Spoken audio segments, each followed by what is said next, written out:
বাদশাহ হারুনুর রশিদ একদিন দেখেন যে মুসাফির একজন পথিক বাদশাহ হারুনুর রশিদের পাশে এদিক সেদিক তাকাইতেছে।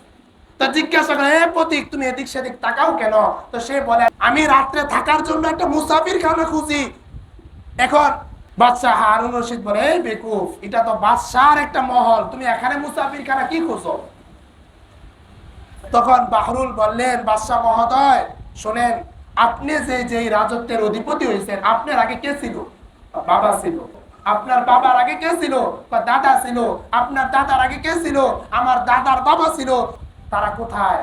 সব মাটির নিচে। তারা যে এই সম্পত্তির মালিক হয়েছেন, এখানে থাকছেন কি হিসাবে? মুসাফির কি হিসাবে থাকে? রাত্র থাকে, সকালে চলে যায়। ঠিক তেমনি আপনিও তো কিছুদিন থাকবেন, আপনিও তো চলে যাবেন। তার এটাই তো মুসাফির খানা, এইটাই তো মুসাফির খানা। এই জন্যে ওই হাম সব মুসাফির হ্যায়, कोई आखिर ठिकाना, कोई आगे रवाना है, कोई पीछे रवाना। হায়, দুনিয়ার তো একটা মুসাফির খানা, কেউ আইতেছেন কেউ যাইতেছেন, দুনিয়া তো থাকার জায়গা না। এজন্য আমরা দুনিয়াতে থাকবো না, চিরকাল থাকার জন্য আসি নাই, এটা থাকার জায়গাও না।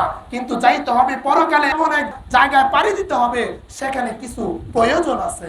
সেখানে আপনার নামাজের প্রয়োজন, সেখানে আপনার রোজার প্রয়োজন, সেখানে আপনার নেক আমলের প্রয়োজন।